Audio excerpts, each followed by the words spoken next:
friends, welcome back to another Renee's Corner video. I'm Tanisha Renae, and today we're going to be recapping my January and February reads. I know it's mid-March. I know. I'm trying my best here. I was sick, and then I've been short-staffed. You know, it's a company of one. It's just me. I record, edit, all the things, and it's just I haven't had time.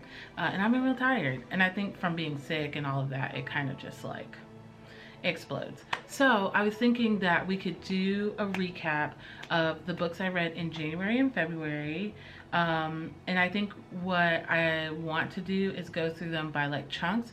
And so I'll do like 1-sentence summaries of the 4-star reads and then the 5-star reads, and then we'll pick the top book from each month. Okay, so first we're going to start with the 4-star reads.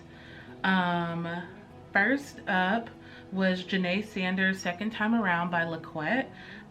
This book was about a small town and a big shot black professional basketball player quits his NBA career to come home and wants to do more for the youth. And while he's there, he sees this woman who he was kind of in love with in high school but like didn't feel like he had a chance with, and then they try to reconnect and rekindle their love. Next, we had Last Man on Earth, a survival romance. This was my book club book for January. It was about these two people, a flight attendant and a rapper, who plane crashes on a stranded island, and they survive a billion days together and have to survive the island with one another. It's really good. It's not like anything I've ever read before, but that one I feel like you just have to pick up to figure out what's going on. I don't think I said who is by. The Last Man on Earth is by Shay Sanders. Also in these last 2 months I read Love on Board, which is by Ari Sky. This book is like the 3rd book in a series about some sisters, and this book is about Keela, and I was trying to remember how to say her name because like it's real specific. But and she is a single mom. She has divorced her husband and she goes on a cruise, and there she meets somebody that she already knows, and they kind of start kind of like a love affair, which is really fun. Also in January, February, we read Written on Ice by Smartine S. This is like a college age enemies to lovers romance where this girl comes to this like very prestigious school where like everyone plays sports and stuff, but a very prestigious school where she kind of becomes enemies with the brooding ice hockey star of the school, and they stumble upon some secrets about the school that they are determined to figure out. I don't think I said the title's name. Where We Belong by Charlotte Dennis. This is like a very clean, very nice romance with like, I think the spice is just like kissing. But this is basically about two best friends to lovers. The woman best friend needs a partner to help advance her career, and of course her best friend was like, I can do that, I can help you. And so yeah, he helps her, and that book follows them. And then the last 4-star book was All In by Z Renae. Now this book is a bang bang shoot 'em up time. If you're not into those kind of books, I would not recommend it, and it's kind of long. But this book follows Kavian and dang, I can't even remember the main girl's name. But this book follows like a professional football player who has one life in the professional life, one leg in the streets, and him and his girl, you know, go through life, and there's lots of street drama going on, but he's also a football player, and then there's also drama between them. And that book you just have to read to figure out what's going on, because it's a hot chaos of a time. And I gave that one 4 stars for January, February month recap. Now let's get into the 5 stars, because I have been reading some bangers. First up we have Isn't It Obvious by Rachel Runa Katz. This book follows two I really regret not starting this book earlier because I had kind of been avoiding it, but it's so good.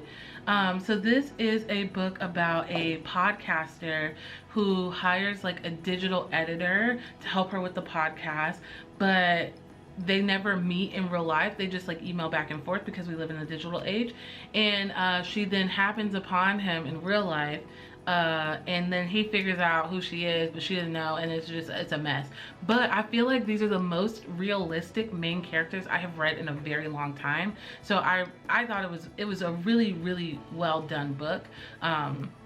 Isn't it obvious? It was just really fun to read. I read Real by Kennedy Ryan. I did a buddy read over on my Instagram with my bestie Bree, and you can check out our meme reactions over on my Instagram page. But Real, I would give this book 10 billion stars if I could. It's about Nevia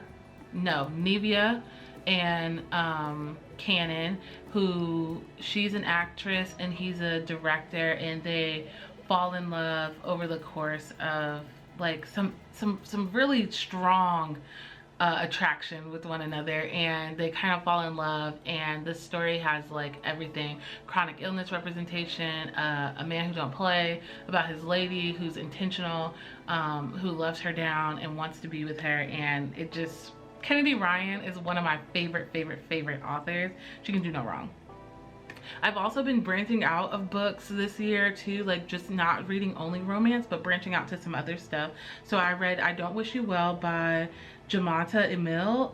This is my first time reading this author, and this book is about maybe he's like a freshman or a sophomore in college, and he goes home in Louisiana, Mississippi, I think Mississippi. He goes home, he lives in the deep south. He goes home and he starts to investigate these murders that took place in his home, like his childhood hometown, and he tries to figure out what happened and like why is this murder so hush hush hush. And he uncovers a whole bunch of stuff that he was looking for and a lot of stuff he was not looking for. And so this is like a mystery thriller kind of. I think it's rated YA, but it's really good. I would check out the trigger warnings, but I thought it was really phenomenal. I've never read anything like that.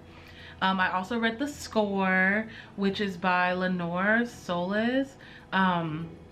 I've read a lot of her books. She's one of my favorite indie authors, but she wrote this book where it's like friends to fake marriage to real feelings, about a football player and his best friend Penn, and they grew up together, and yeah, it's just one you have to read. But I think reading all of the books would be really helpful because like their friend group is intermingled in the chat, like in the book that you're reading, if that makes sense. So it's like good to get to know all the characters.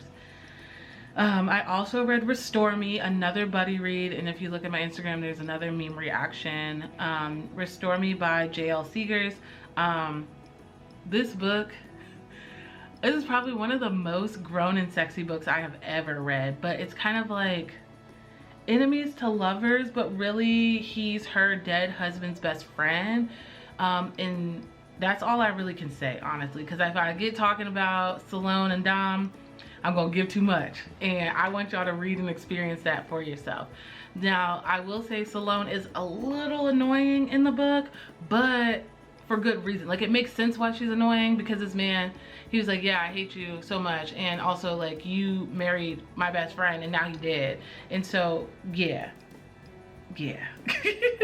Last 5-star book I read in January and February was Keeper of Lost Children by Sadika Johnson. This was another book club read. So like book club, I'll insert a picture here. She came to our book club, which is like so incredible. But this book is about the biracial, well, the mixed race orphans following World War II, of Black or African American soldiers and German women. And it's a story about like these orphans and getting them to America and like saving these children essentially, because if Germany wasn't taking care of them and then America wasn't taking care of them. And there is a real life person that this book is based off of called Mabel Gaithers, I think. And she basically like rescues and gets like 500, I can't remember the exact number, but an absurd number of orphans from Germany over to the United States, and then gets them adopted by American families, because like the military would not allow the soldiers to take wives or children back home from Germany to America. And it was phenomenal. 10 stars. It was such a good, easy read. Like, I love her writing style. This is the first book I've read by her, but I'm gonna go back and read like Yellow Wife and The House of Eve and all of those things, because like she does historical fiction. Historical fiction is a strong word, but does historical stories in a way that was like so easily read. And as like a former history girly, like it was so good. 10s all around. Okay, those are the books I read. I think it is 10 or I don't know how many books it is actually. How many books did I read this month? Okay, I think it was 12 books actually. I have no idea. I read some books this month in January, February. I'm trying to catch up. I have a bunch of early release books that I have not finished yet. And yeah, so all that to say, thanks for reading with me. Have you read any good books in the first 2 months of the year? I'm a little behind on my reading goal for this year. Like, I've only read, as of right now, 13 books, but like that's a little slow for me. So we're gonna try to lock in this year. Yeah, thanks for watching. I hope that you have a great rest of your day. Make good choices, drink your water, read some stuff, and I'll see you next time. Bye.